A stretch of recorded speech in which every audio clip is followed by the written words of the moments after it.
Hey everyone, Ivy League Gaming here, and today we're playing Raid Shadow Legends, and we are on the test server.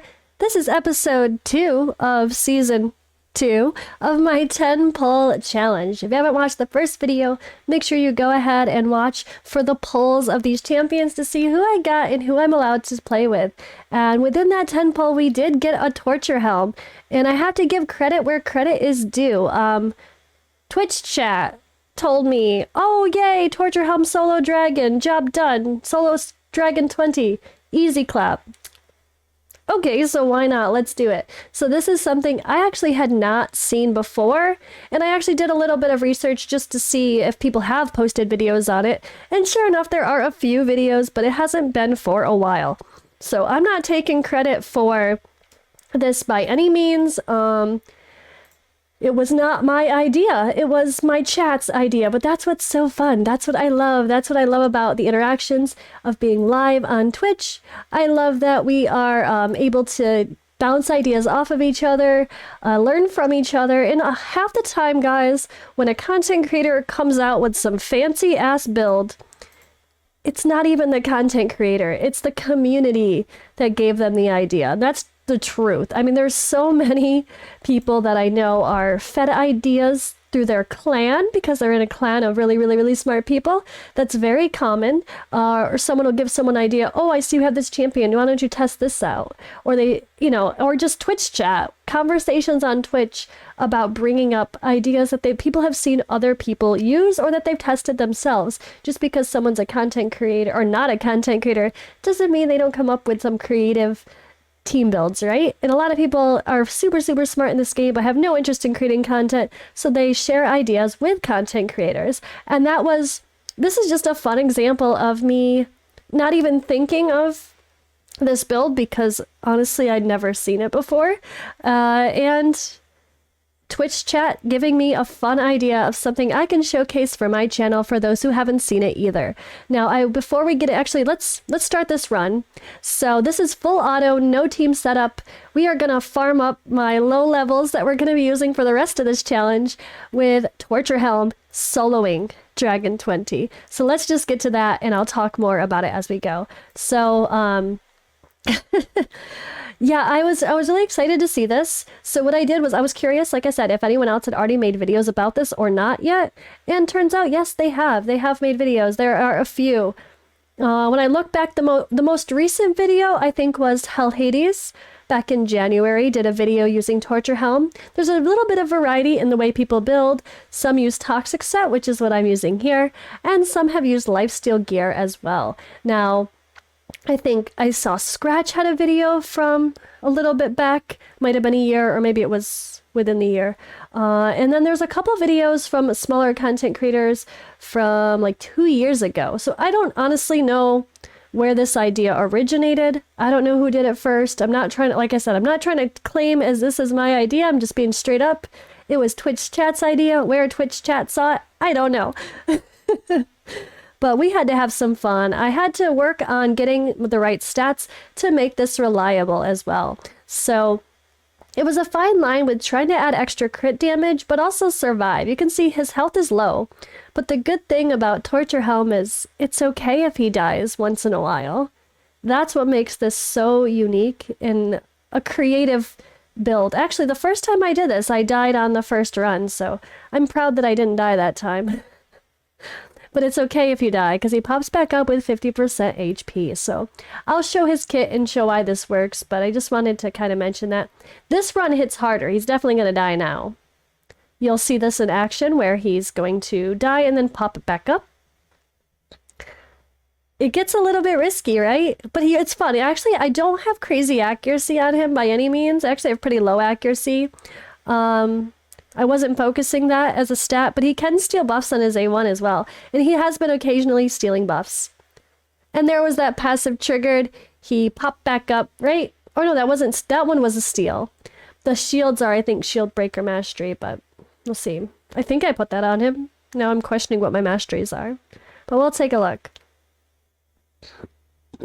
I had a little bit of experimentation. I had to decide which masteries to go for that made the most sense for him. And then I had to adjust my build. I think the first time I tried this in a Toxic Set, I did not have Immortal gear, and I realized I needed that for a little bit extra healing. And then I also didn't quite have enough defense, and I added some defense, and it really made it not more scary, less risky. But he's gonna die from those big hits with the dragon that stun. And that's okay. He's gonna pop back up and attack again. And we're really relying on the poisons from this poison set. I do have 100% crit rate on him though, but not crazy crit damage. So you could go a little bit of a different strategy here. Instead of toxic, you could try to do lifesteal to where he's getting a much better healing, more survivability. But then maybe because you put him in lifesteal gear, you can actually do some more crit damage because you know you're going to be healing better. And the more damage you do, the more you're going to be healing. So that's something to think about too. If your toxic gear isn't quite to where you could hit these stats, well, maybe your lifesteal gear, you can pump out some good damage and do the same run. But I have seen this with a couple of different builds. Let me know in the comments below. Have you guys seen or used Torturehelm as a solo Dragon 20 in a different build besides lifesteal or toxic? I'm assuming regen might work as well, but I have not tested it. So let's go take a look at his kit. This is not bad. I mean, one character that's kind of regarded as trash by most, right?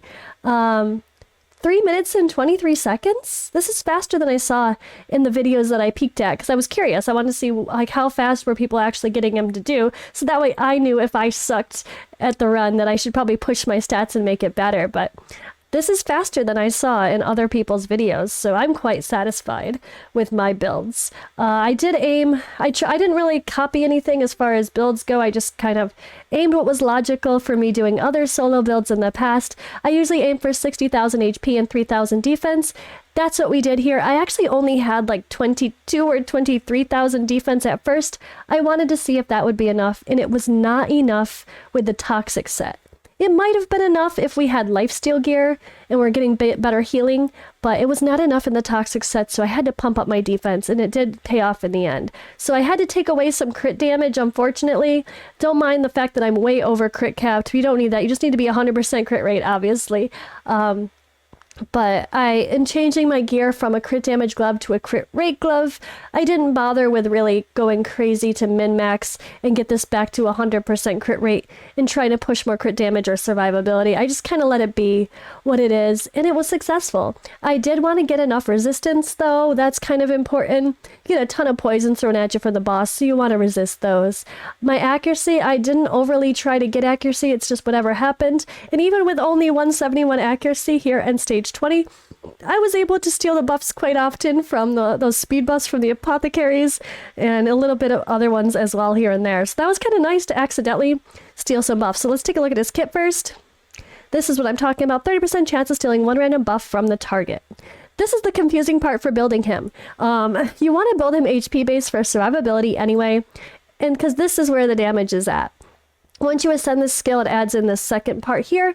But attacks one enemy, damage is proportional to this champion's max HP and increases according to the number of dead allies. So that alone makes it sound like, oh, maybe he can farm. I think they kind of intended him to be able to do that. We don't even think about it. His passive is really great. Revives his champion with 50% HP when killed on a 3-turn cooldown. So he just automatically revives himself every 3 turns. He goes quite often if you have a decent speed on him, like I tried to do. I did try to get mine at 220 speed. That was my goal. I was okay trying like 215, but I didn't want to go any slower.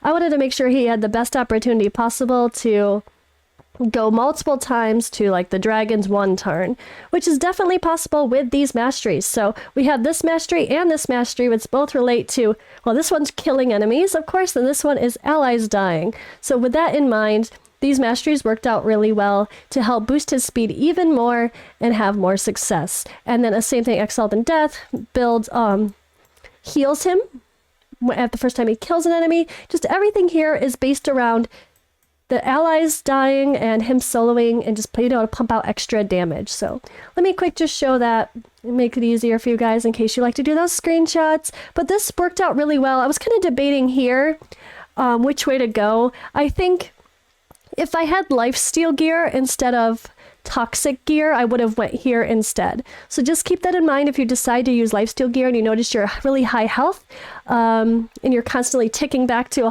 full. If you're ticking back to that full HP again, it might be worth switching your masteries. But I just love that we can use a random character like Torturehelm to solo a dungeon. That's really great to farm for most people. And honestly, I still do Dragon 20s sometimes when I'm just quick trying to finish an event and I don't have much energy. If I'm low on energy and gems, guys, this is the test server. I do not have a million gems. If that's the case, then it is what it is. And I just farmed, well, this is not the case. This is never the case. If my gems are low and my real account and I'm farming, I just quickly want to finish something. I just go to stage 20, get the event points, sell most of the gear, happy taking the silver, and let it be. And so that just really works out well. Having another champion to solo content is really nice. So this was a fun find. I'm really thankful that I pulled my champions live during Twitch because it gave me something new to test out. And alright, ignore my mouth here, I had to talk over it, so I'm not able to do other episodes for this 10 pull challenge, so sadly these other characters got no use. I ran out of time on the test server. They did cut it like a whole day early, I think it was, unfortunately, so all we were able to do was one challenge, but that's okay, it was something I hadn't tried, so it worked out in the end. this has been episode 2 of my 10 pull challenge, and we just stuck with a solo build instead of trying to use all these random ass rares along with it. Torturehelm, solo, why the hell not? Thank you guys for watching. I'll see you in the next video.